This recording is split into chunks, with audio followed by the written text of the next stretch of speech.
कल्ह पाण सचल सरमस्त जो चूंड कलाम मैखाने जी मौज जा 5 बैत 5 कलाम कयासीं, मतिलबु 5 मिसराऊं कयूंसीं। अॼु पाण 6 मिसरा कंदासीं। पहिरियनि 5 मिसराउनि में इहो सम्झाणी ॾिनल हुई त सिक वारनि खे न को सुराईअ जी मतिलबु आहे, सुराईअ सां मतिलबु आहे, न को मैना सां मतिलबु आहे। हुननि जी समूरी मुराद साकीअ सां आहे, पंहिंजे गुरूअ सां आहे। मतिलबु कुल मिलाए करे हिन जेको मैखाने जी मौज जो कलाम जो जेको मैसेज मिले थो असांखे, त साकी सभु सबबु सचल सिक वारनि, मतिलबु उहो मुर्शद, उहो गुरू ई जेको आहे उहो सचनि आशिक़नि जो मतिलबु सिद्ध करे थो, उद्देश्य जी पूर्ति करे थो। नेक्स्ट पैरा जेका अॼु पाण 6 पैरा शुरू करे रहिया आहियूं, उहा ई आहे त मस्त रही मैखाने अंदरि मंग वतीसी मस्ती। माना सचा आशिक़ जेके आहिनि, जेके परमात्मा जे प्यार में रुतल आहिनि, उहे ईअं फरमाए रहिया आहिनि, ईअं चई रहिया आहिनि त असांखे जॾहिं मैखाने मस्त रही मैखाने अंदरि, मतिलबु असां परमात्मा जे प्यार में, उन परमात्मा जे प्यार जे मैखाने में मस्तु रहियासीं ऐं उन्हनि खां, पंहिंजे गुरूअ खां मंग वतीसी मस्ती, मतिलबु उन्हनि खां घुरी करे, मंग माना घुरी करे, वतीसी माना घुरीसी, त मतिलबु मस्ती, उन ई शराब जी मस्ती। जहिड़ी तरह शराब पीअण सां असांखे नशो अची वेंदो आहे, असां पंहिंजी सद्बुद्धि ख़ुदि भुलिजी वेंदा आहियूं, त अहिड़ीअ तरह सां असां मैखाने जे अंदरि में वञी करे असां पंहिंजे सतगुरूअ खां उन ई आत्मिक गंगा जी, आत्मिक ज्ञान जी मस्ती घुरी करे वरितीसीं। उन ई जे लाइ जेका आहे फुर लुट लॻी पई हुई त पहिरियों मूंखे मिले, पहिरियों मूंखे मिले, मस्तब सां सिर तुंहिंजो कमबक थी। मतिलबु छा आहे इन जो चवण जो मतिलबु त जिन सिर झुकायो आहे तुंहिंजो कमबक थी, मतिलबु सिर झुकाइण सां न, सिर मथे करे खड़ी हलण सां ई असांजो कमु सिद्ध थींदो। कमबख्ती माना जेके तमामु पंहिंजो पाण खे बंदा था सम्झनि, जेके पंहिंजो पाण खे परमात्मा जा बंदा था सम्झनि, बाना था सम्झनि, सचल सरमस उन्हनि खे चयो आहे त बाने थियण मां को बि ख़ैरु कोन थींदो। छो जो बाने थियण मां असांखे बुराई हासिलु थींदी। असांखे छा बणिजणो आहे? सचो शहनशाह बणिजणो आहे, बादशाह बणिजणो आहे। मस्तीअ सां ई सिर असांजो जेको आहे उहो ऊचो थींदो, न की असांखे बानो बणिजण सां या कमबख्त बणिजण सां। असांखे छा थियणो आहे? होशियारु बणिजणो आहे ऐं परमात्मा खां उहा ज्ञान जी मस्ती जेका आहे घुरी करे वठणी आहे। ॿियूं सभु कूड़ियूं ॻाल्हियूं सचा सचो इश्क लथी, ॿियूं सभु ॻाल्हियूं जेके आहिनि परमात्मा खे हासिलु करण जूं, उहे ॻाल्हियूं कूड़ियूं आहिनि। सचो कमु जेको आहे, सचो जेको असांजो उद्देश्य आहे, उहो आहे इश्क अलस्ती। अलस्ती माना उन ई परमात्मा सां प्यारु कजे। अलस्ती जी एक मीनिंग लिखी पई त माना अज़ली मोहबत, जेका शुरूआती मोहबत असांखे परमात्मा इंसानु बणायो आहे, मोहबत करण जो जेको असांखे जुज़ो ॾिनो आहे, भावना ॾिनी आहे, उहो इंसान खे ई अता थियल आहे। त इन ई करे ॿियूं सभु ॻाल्हियूं जेके आहिनि उहे कूड़ियूं आहिनि, बातिल आहिनि।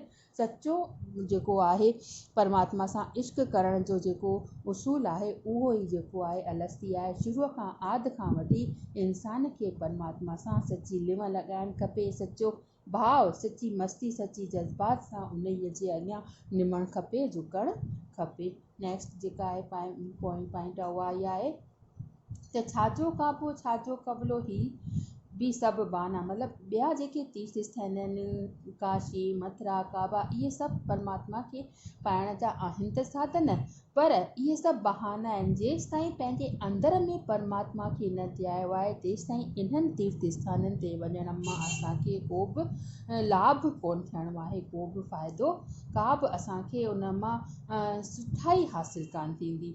नाक़िस नियत काबे वारी मर्द घुमन मैखाना, नाक़िस नियत काबे वारी मर्द, सचा जेके मर्द आहिनि, जेके कामिल दरवेश आहिनि, उन्हनि खे ई परमात्मा मिले थो।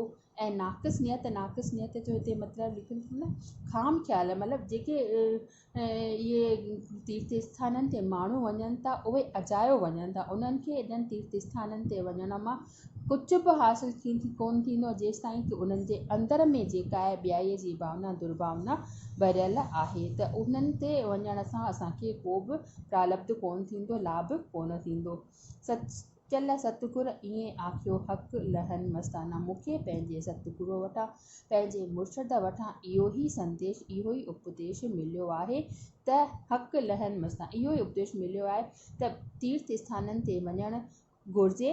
पर जेसिताईं असां पंहिंजे मन मां ॿियाईअ जी भावना, दुर्भावना, धार्मिक कटरपणे जी भावना जेका आहे न कढी आहे, तेसिताईं असांखे परमात्मा पंहिंजो हरगिज़ कीन बणाईंदो। त सारासू ॿुधाए थो त सचल सतगुर ईअं आखियो हक़ लहन मस्ताना। हक़ लहन मस्ताना उहे जेके मस्ताना आहिनि, अहिड़ीअ तरह सां पंहिंजे परमात्मा खे पाए सघण में कामयाबी हासिलु कंदा, सफलता हासिलु कंदा। कीअं कामयाबी हासिलु कंदा? जेसिताईं की उन्हनि पंहिंजे मन में पंहिंजे अंदर मां ॿियाईअ जी भावना खे न कढियो आहे। सचल सरमस्त ईअं त चए थो त भले तीर्थ स्थाननि ते वञो, पर उहे बि परमात्मा खे पाइण जा साधन आहिनि। उन्हनि ते वेही करे अगरि असांजो मन ॿिए हंधि डावाडोल थींदो त असांखे रूहानी आध्यात्मिक ज्ञान कदापि हासिलु कीन थींदो। इहो उपदेश जेको आहे छा थो चए त असांखे पंहिंजे सतगुरू वटां मिलियल आहे। नेक्स्ट पैर आहे, मुला छॾ किताबनि पचर मैजी पिए प्याली। केतिरी न सुठी ॻाल्हि चयल आहे हिन में त ए मुला माना ए मुस्लमान, ए इंसान, तूं किताबनि जी पचर छॾे ॾे ऐं रूहानी ज्ञान जी प्याली पी।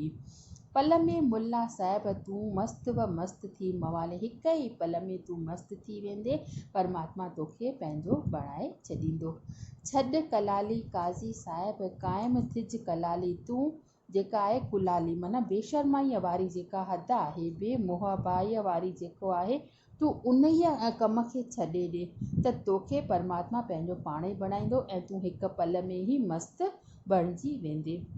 छॾ कुलाली काज़ी साहिब क़ाइमु थिज कलाली। छॾ कुलाली, कुलाली जो मतिलबु त बेमुहाबाई माना असांखे बेशर्माईअ वारी जेका ॻाल्हि आहे उहा छॾे छॾणी आहे। ए काज़ी साहिब, ऐं तूं पंहिंजो क़ाइमु थिज कलाली, पंहिंजो जेको तुंहिंजो धंधो आहे, जेको मनुष्य जी जेका जून मिली आहे, उन्हीअ खे क़ाइमु करिणो आहे ऐं उन्हीअ में रही करे तोखे अजाया सजाया कम न करणा आहिनि। माफ़ु कराए इश्क ईअं तो सचल काफ़ कशाला। अहिड़ी तरह सां अगरि असां परमात्मा खे अगरि चाहींदासीं त असांजा सभु कशाला, सभु मुश्किलातूं, सभु ॾुखियायूं जेके आहिनि उहे दूरि थी वेंदियूं। मिड़ई अजाया सजाया जेके ख़्याल मन में अचनि था उहे सभु असांजे मन मां निकिरी वेंदा। तालिब ज़ुहिद न तकवा तात मौज मंगा मूं मस्ती। हेठि मीनिंग लिखी पई अथव, मां तव्हांखे वर ॾेई चवां थी। जेॾीमहिल मां तव्हांखे ई कलाम पढ़ायां थी ओॾीमहिल तव्हां किताबु खोले करे वियो। बेस किताबु जेको आहे तव्हांखे स्थान त ख़बर ई आहे त असांखे किताबु किथां मिलंदा, या अॻियनि क्लासनि जूं जेके छोकिरियूं पास करे वियूं आहिनि उन्हनि खां वठी करे तव्हां किताबु अॻियां खोले वियो ऐं हीअ बैत सम्झो ऐं वर ॾेई करे उन्हनि खे पढ़ो। उन्हनि मां जेका तव्हांखे डिफ़िकल्टी आहे उहा भले तव्हां पुछो। त नेक्स्ट पैरा जेका आहे त तालिब ज़ुहिद न तकवा ता, त हेठि मीनिंग लिखी पई अथव हिननि जी, ॾिसिजो तव्हां किताबु खोले करे। ज़ुहिद माना आहे ज़ाहिरी या शरई या धर्मी पाकाई। उन खां पोइ आहे तकवा माना लिखियलु अथव रूहानी जस्तजू या शौक़ु। ऐं पोइ आहे ताअत माना मुरू हरगिज़। ऐं पोइ आहे मौज मंगामूं वस्ती मतिलबु तालिब ज़ुहिद न तकवा तात मौज मंगामूं। जेको सचो तालिब आहे उन्हीअ खे न ज़ुहिद आहे न तकवा आहे, मतिलबु उन्हीअ खे न अजाया सजाया ख़्याल त आहिनि ई कान, मतिलबु ज़ाहिरी या शरई धर्मी पाकाईअ जे में हू पवे ई कोन थो ऐं उनजी जेका आहे बंदगी करे ई कोन थो। उन में मतिलबु इहो ई ॾिनल आहे त ॾिनी आहे उस्ताद अज़ल जे हथ तलबी। मूंखे पंहिंजे उस्ताद खां हथ तलब जी तकती मिलियल आहे त मां जीअं परमात्मा खे यादि करण जी कोशिशि कंदसि तीअं ई हू मूंखे पंहिंजो बणाईंदो ऐं मां उन सां मिली हिकु थींदसि। सचा मस्ती मूल न ईंदी जांजा वञे। केतिरी न सुठी लाइन आहे त ए सचा ए इंसान तोखे उहा अज़ली शुरूआत वारी मस्ती जेसिताईं न ईंदी, मूल न ईंदी माना हरगिज़ कान ईंदी जेसिताईं तो पंहिंजे हस्तीअ खे पंहिंजे वजूद खे मिटायो न आहे। इहा पॉइंट बि इम्पॉर्टेंट अथव, इलाही दफ़ा एग्ज़ाम में अचंदी आहे। हिकु दफ़ो मां वरी तव्हांखे ॿुधायां थी त तालिब ज़ुहिद न तकवा तात मौज मंगामूं। सचनि तालिबनि खे जेको आहे उन्हनि खे जेको आहे त ज़ाहिरी या शरई धर्मी पाकाई मतिलबु ज़ाहिर ऐं अंदर में इंटरनल ऐं जेको एक्सटर्नल जेको आहे उहे धर्मी ॻाल्हियुनि में विश्वास की न कंदा आहिनि। सचा तालिब जेके आहिनि जिन सची पची भॻवान खे चाहियो आहे उहे चाहिनि था त असांखे उहा मस्ती मिले, त उन्हनि खे छा करणु खपे त उन्हनि खे सची दिलि सां परमात्मा खे पंहिंजो बणाइणु घुरिजे। ऐं जेसिताईं अंदर में उहा चाहना पैदा कान थी आहे, हथ तलब माना जेसिताईं असांजे अंदर में उन्हीअ खे थियण जी कोशिशि कोन थी आहे तेसिताईं असांखे उहो परमात्मा पंहिंजो की न बणाईंदो। नेक्स्ट पॉइंट आहे, ॾहीं लास्ट पॉइंट जेका आहे हिन में आहे त मस्तु थिए त मुरीद न। अगरि तूं मस्तु थी वेंदे, अगरि तोखे परमात्मा कहिड़ी बि हालति में मतिलबु तूं पंहिंजी हस्ती विञाई आहे ऐं तोखे पंहिंजो बणायो आहे त ए वहजा राह रबानी, ए मुसाफ़िरी, ए मुसाफ़िर, तूं अगरि मस्तु थी वञे त छा कजांइ, मस्तु थिए त मुरीद न रखजांइ, माना पंहिंजो बानो पंहिंजो बंदो हरगिज़ न रखजांइ। इन रूहानी राह ते हलंदड़ मस्तु मस्ताना इंसान, अगरि तोखे मस्ती हासिलु थी वञे थी ऐं परमात्मा खां ज्ञान हासिलु थिए थो त तोखे कॾहिं बि पंहिंजो बानो या बंदो न रखणु घुरिजे। आमदरफ़त न ॼाणनि कॾहिं बेख़ुदि करनि रहणी, सचा जेके आशिक़ आहिनि उहे हिन दुनिया जा जेके चरख आहिनि, सफ़र या ज़ियारतूं आहिनि या तीर्थ स्थान आहिनि, उन्हनि मां कुझु बि कान ॼाणनि, उहे बेख़ुदि थी करे पंहिंजो पाण खे परमात्मा सां मिलाए सघंदा आहिनि। आमदरफ़त माना हिते लिखियो पियो अथव त आहे आमदरफ़त माना मुसाफ़िरी है न, तीर्थ या ज़ियारतूं। उन खां पोइ आहे रूहानी मस्तीअ में गर्क थियल आहिनि, बेख़ुदि माना रूहानी मस्तीअ में गर्क थियल आहिनि। ऐं पोइ आहे बेख़बर आहिनि, बयानी करनि, बयानी माना बेसुध माना बेख़बर, सुध उन्हनि खे नाहे रहंदा ला मकानी, उन्हनि जो को बि मकान कोन्हे, को बि स्थान कान्हे।